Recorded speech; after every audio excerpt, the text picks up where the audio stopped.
Bismillahirrahmanirrahim. Qala al-musannif rahimahullah ta'ala wa nafa'ana bi'ulumihi fid darin amin. Dan adapun bicara sifat salbiyah, tiada qadim, tiada baharu, maka iaitu dalam bicara lughawiyah, bukan bicara istilahiyah.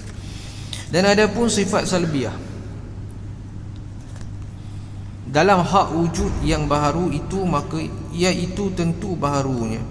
Syahadah bermula makna ghairiyah itu, maka iaitu beberapa maknanya, dan setengahnya iaitu rencana daripada tiap-tiap dua maklum yang sah mengetahui dengan salah satu serta tiada mengenal lainnya, dan setengahnya maknanya itu rencana dua maklum yang berkhilaf-khilaf dalam hakikat, dan setengah maknanya iaitu rencana daripada dua maklum yang sah wujud jim wujud dalam salah satu serta adam lainnya.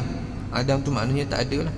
Maka qaul yang akhir itu arif, iaitu uruf, yang kenyataan yang kebanyakan orang, banyak daripada kata ulama. Maka ghairiyah dengan makna yang awal dan yang kedua dalam sifat Allah Azza wa Jalla itu sah, dan dengan makna yang ketiga iaitu tiada sah. Okey, ini perbahasan yang kita namakan perbahasan yang mendalam, furu' dalam perbahasan akidah, itu perbahasan ilmu kalam. Nak cerita tentang sifat sifat nafsiyah dan juga sifat salbiyah, itu sahaja. Para ulama berkhilaf tentang kewujudan sifat wujud ni kepada dua pandangan. Yang pertamanya, ada yang kata wujud itu adalah ain mawjud, itu pandangan Imam Abu Hasan Asy'ari. Yang kedua pandangan Imam Fakhruddin Ar-Razi daripada Asy'ariyah, dan juga pandangan daripada mazhab Maturidiyah yang kata wujud itu bukanlah ain mawjud. Benda ni hakikatnya, tuan-tuan dan perempuan, dia bukanlah satu kewajipan untuk kita faham secara mendalam, kecuali bagi orang yang menuntut ilmu. Maknanya orang yang betul-betul nak mendalami bidang ni, dia kena faham lah. Bagi peringkat orang awam, cukuplah faham Allah Taala itu wujud, dan bagi dia adalah sifat nafsiyah, iaitu sifat wujud, dan juga sifat-sifat lain, sifat-sifat salbiyah macam qidam, baqa, sampai juga sifat wahdaniyah. Itu selainnya lah sifat salbiyah, sifat ma'ani, sifat ma'nawiyah, faham secara umum pun sudah memadai. Sebagaimana pandangan para ulama disebutkan antara dalam Fathul Majid, dalam kitab Tuhfatul Murid sebagainya. Perbahasan mendalam ataupun dipanggil sebagai qawamin ilmu kalam ini tidaklah menjadi kewajipan bagi orang awam untuk memahaminya. Cukup kita tahu kata ada rupanya perbahasan sebagainya. Nak membahaskan tentang wujud Allah Subhanahu Wa Taala itu pun satu perbahasan yang sangat-sangat mendalam, satu perbahasan yang sangat teliti para ulama kita huraikan. Ada wujud aridi, wujud majazi, wujud hakiki. Ini benda yang sangat-sangat bagus untuk kita faham sekiranya kita ni orang yang mendalami dalam bidang. Contohnya wujud hakiki itu adalah zat Allah Subhanahu. Wujud majazi itu apa? Wujud majazi itu kita lah. Wujud segala makhluk, haiwan, tumbuh-tumbuhan, alam ni adalah wujud majazi. Apa maksud wujud majazi? Wujud yang ada permulaan dan ada kesudahan. Wujud yang mana tidak bersifat qidam dan juga tidak bersifat baqa.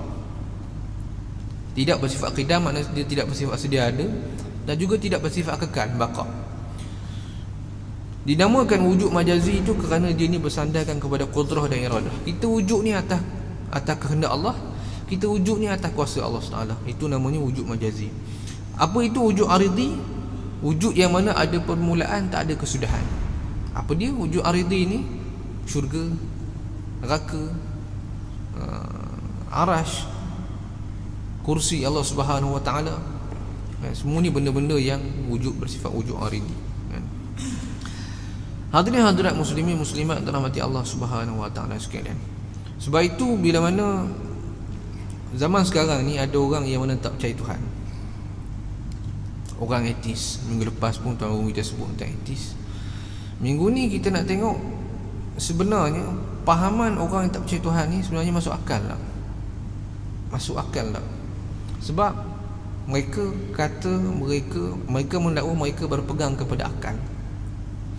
Kita kena faham yang pertama sekali, akal Allah Taala kurniakan kepada kita untuk memandu kita mengenal Allah Subhanahu Wa Taala. Nak kenal Allah melalui dua kaedah. Yang pertamanya dengan wahyu, yang keduanya dengan akal. Sekiranya kita tidak berpegang dengan kedua-duanya, maka seorang itu tidaklah dinamakan kenal Allah Subhanahu Wa Taala. Bagaimana golongan-golongan etis katakan mereka itu berpegang kepada akal, sedangkan pada hakikatnya mereka percaya bahawa manusia itu sifatnya berubah-ubah. Mereka percaya kepada manusia itu berubah-ubah. Daripada zaman dulu, akalnya berbeza dengan zaman sekarang. Sekiranya mereka nyatakan manusia itu sifat akalnya berubah-ubah, maka zaman akan datang pun akhirnya akal itu akan berubah-ubah, tidak seperti yang sekarang itu. Maka akal tidak boleh untuk capai kebenaran, kerana kebenaran tak boleh berubah-ubah. Faham tak? Kebenaran itu satu sifatnya dan dia tak boleh berubah. Bila jadi berubah, dia tak akan namanya kebenaran. Sebab itu bila mana contohnya ilmu sains, kita kena bezakan antara benda yang disebabkan fakta, eksperimen dan juga teori. Benda teori ni benda yang kita namakan sebagai benda yang variable, boleh berubah. Teori sekarang mungkin sekian 10 tahun lagi mungkin dah ada kemajuan teknologi, teori berkenaan mungkin berubah. 20 tahun lagi mungkin berubah juga. Sebab itu benda tu kita kena bezakan. Golongan yang berpegang dengan akal 100%, mereka juga berpandangan bahawa apa yang ada di sekeliling mereka, seperti contohnya panca indera, itu sudah cukup untuk membuktikan kebenaran. Islam kata tidak. Kebenaran dibuktikan dengan akal dan juga wahyu. Buktinya apa? Contoh yang mudah diberikan oleh Imam Ghazali. Kalau kita menggunakan pendekatan fizikal kita, panca indera kita, untuk mendapatkan kebenaran semata-mata dengan panca indera kita, kita tak akan dapat capai kebenaran. Contoh mudah, kita tengok matahari. Kita tengok matahari dengan mata kita. Kalaulah kita pegang dengan logik golongan etis tadi, akal boleh capai kebenaran. Kita tengok dengan mata kita, matahari itu besar 10 sen. Betul tak matahari itu besar 10 sen? Tak betul, lagi besar. Dr. Idris mungkin lebih tahulah, dia ahli fizik, orang sains. Matahari itu sangat besar. Tapi dengan mata kita, matahari besar 10 sen je. Kita pun kata matahari 10 sen. Macam tengah viral sekarang lah, kata ada seorang hamba Allah ni kata bumi ni flat. Orang kata yang flat tu bukan bumi, flat tu rumah dia kan. Mana bumi tu rata. Akal kita pun sudah boleh menafikan benda ni. Sebab apa? Dalam perbahasan akidah, benda ni benda badihi. Benda badihi ni maknanya benda yang kita tak boleh nak mikir. Contohnya, orang yang gemuk itu bukan kurus. Benda tak boleh fikir lah. Kita tak fikir gemuk macam mana kurus. Tak, tidak. Orang gemuk tu bukan kurus. Bumi tu bentuknya spira. Tak boleh fikir lah. Sebab apa? Benda tu clear lah.